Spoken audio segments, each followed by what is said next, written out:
Good morning from the heart of New York City. This is Food School Smarter, Stronger, Leaner podcast dedicated to one thing to learn and apply to eat better daily. I'm your host, Shurina from Create Yourself That Today, your personal nutritionist, your personal fat loss guru, your personal health and wellness coach, and just someone with a lot of passion and curiosity for healthy food, healthy eating, diets, fat loss, ketogenic, low carb, high carb, anything and everything in between, any kind of food science, about everything that you put on your plate and especially in your mouth, be that food, latest supplement, latest workout or workout supplement or nootropic, anything that you use to feel better, look better, perform better on all levels, and just not be hungry. Anyway, today is part number 2 of the episodes dedicated to the book Lies My Doctor Told Me, Medical Myth That Can Harm Your Health. That is book written by Ken Berry MD. The link you can find in the show notes, and it's all about all these medical, lifestyle, health, nutrition lies, basically, that a lot of doctors still believe, because not a lot of doctors spend time after they finish their degrees and postdoctoral and whatnot. Not a lot of doctors spend more time reading material about nutrition, about healthy lifestyle, basically anything that is not related to prescribing you medication. So this book is amazing. I highly recommend it. It costs like 2 cups of coffee, but might potentially save a lot of lives, might potentially save your life. And today we're continuing talking about the lies that book talks about. So lie number 2 is going to be about wheat, and I want to read you a few things from the book. Just being a plant doesn't automatically make something healthy for humans. The wheat that your bread is made from today is markedly different from the wheat your great-grandfather's bread was made from. Another thing you want to think about. Farmers feed livestock they want to fatten up for market, wheat and corn and other grains, not the grass that cows crave or the fat that supposedly makes humans gain weight. If it will fatten a cow, meaning eating grains and corn, it will probably fatten humans too. There are no meaningful research studies showing that eating wheat, either whole or processed, is good for your body. Just because eating a plant causes no obvious short-term problems, it means it doesn't kill you right away, that doesn't mean it is good for you for your long-term health.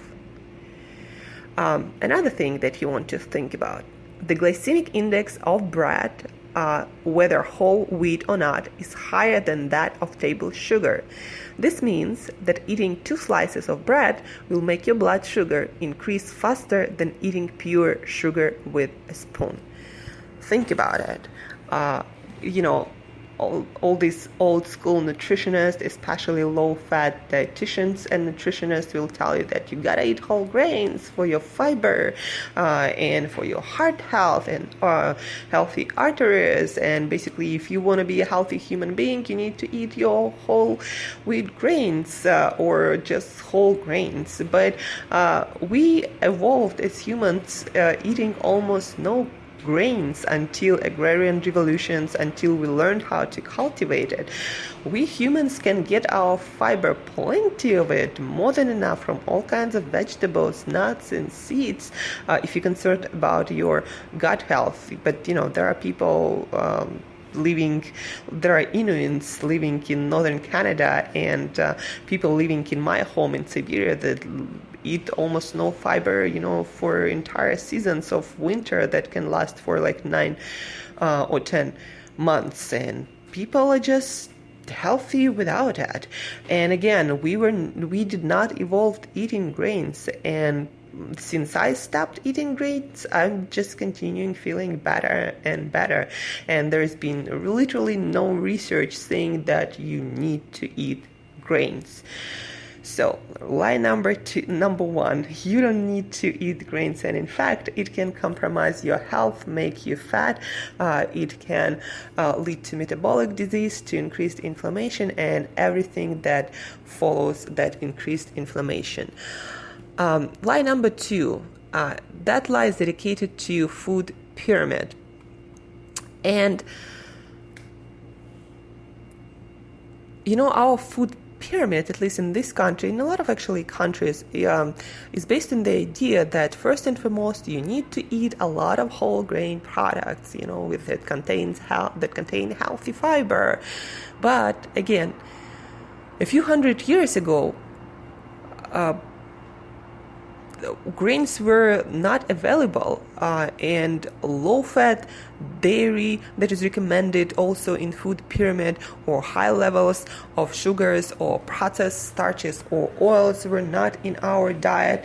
The food pyramid that we have today, or even my plate, it could not exist when humans existed.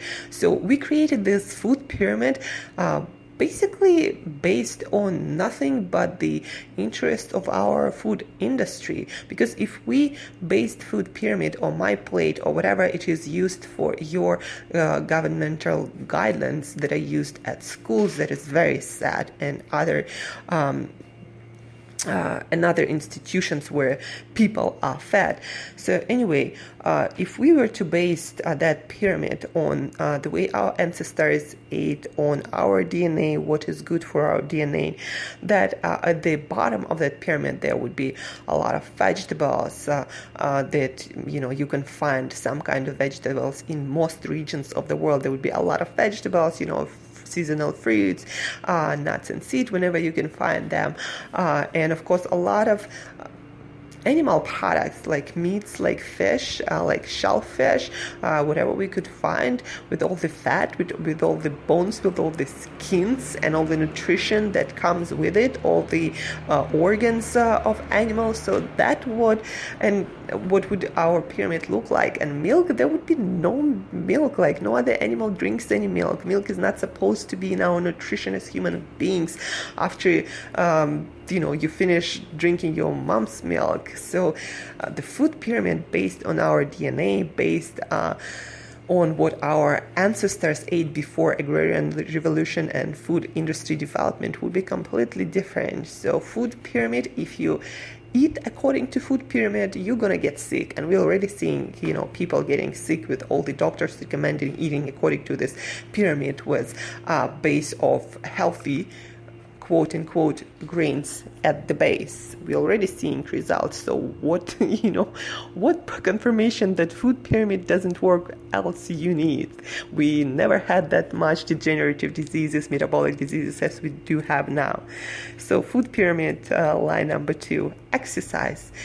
If you ask a lot of dietitians, doctors, nutritionists, people still, I'm like surprised that so many people think that exercise will help them to lose weight, that their main strategy, that they need to count calories, eat less calories, and burn excess calories in the gym exercising. Like, this is the worst strategy you can use for weight loss. Like, if you have time to waste and you want to suffer and spend countless time, in the gym, training, on the treadmill, running, or whatever, this is the worst strategy that actually never had any studies done that proves that is an effective strategy. It's just something that sounds good, that makes sense. Like, if a human was a calorie burning machine, a machine that just burns whatever you put in it, and then your health dependent nothing on but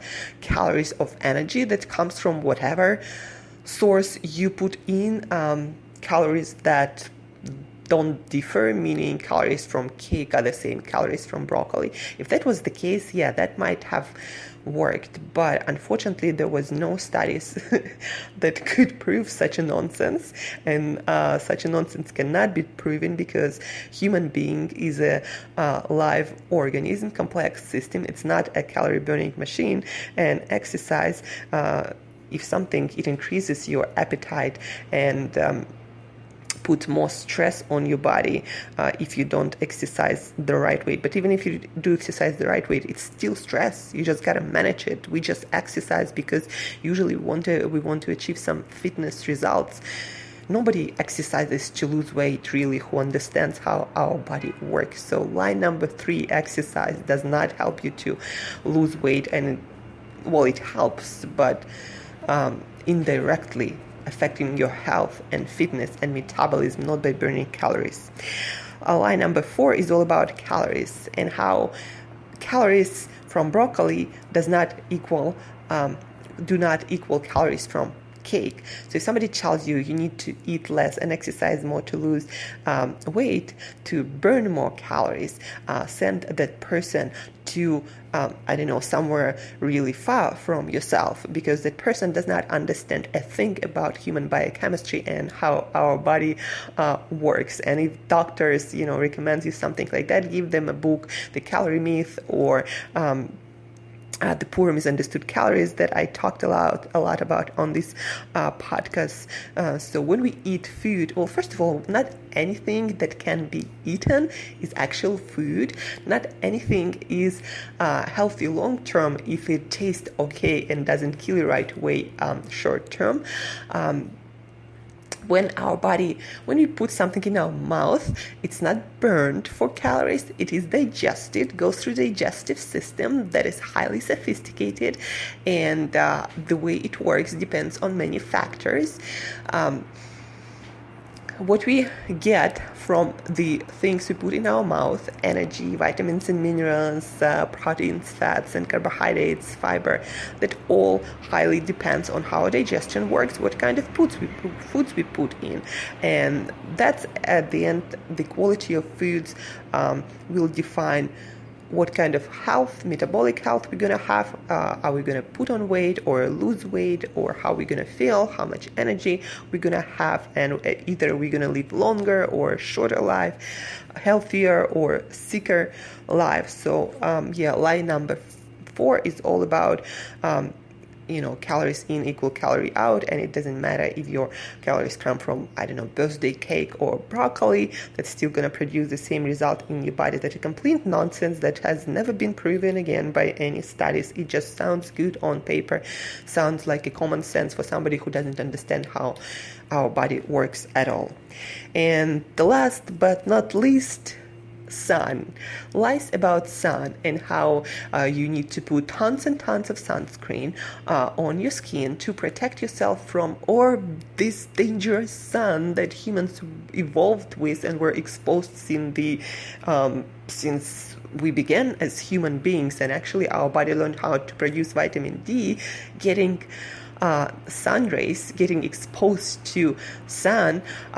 They say that skin cancer is on the rise, blah, blah, blah. But, sun didn't change much since human history began. Ozone layer didn't change that much.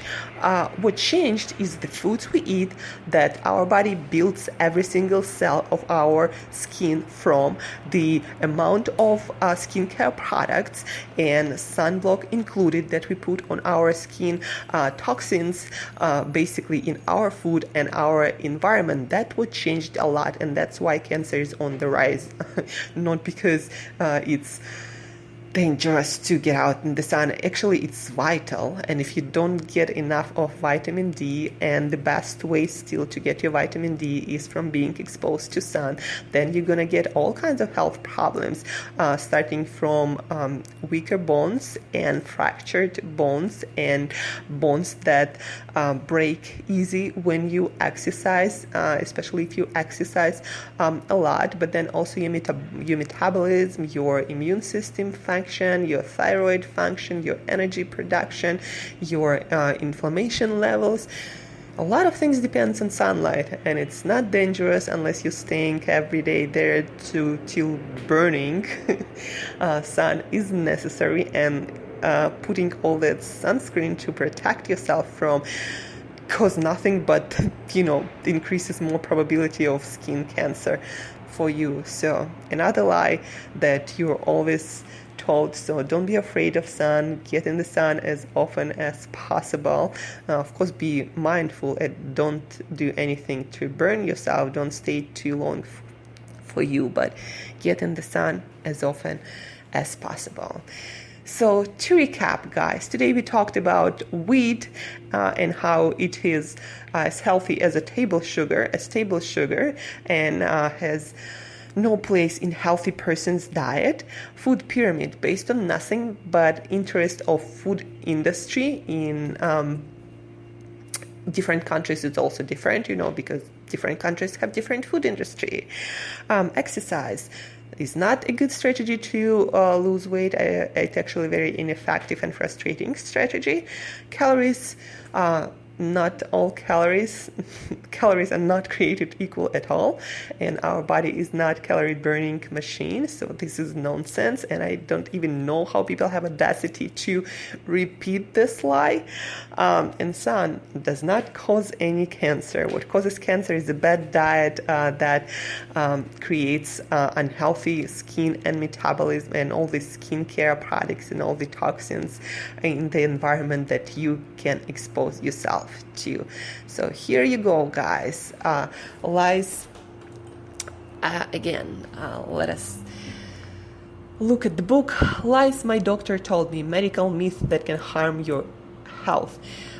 Written by Ken Berry, MD. The link is in the show notes. Go there, check it out. The book costs less than $7, less than 2 cups of coffee. Go get it, read it. It's amazing, it's fascinating, interesting. Not so much science at all, just the necessary to bring the point home and use the information that we talked about. Guys, stay healthy, eat healthy, be smart, because it is your health that we are talking about and your life, and you have only one of those. So don't just believe the silly lies that are spread around because somebody is too lazy to do the proper research. So thank you for listening. Love you all, guys. I'll talk to you tomorrow with more interesting and fascinating information to improve your health and eating habits. But till next time, eat better daily and be smart.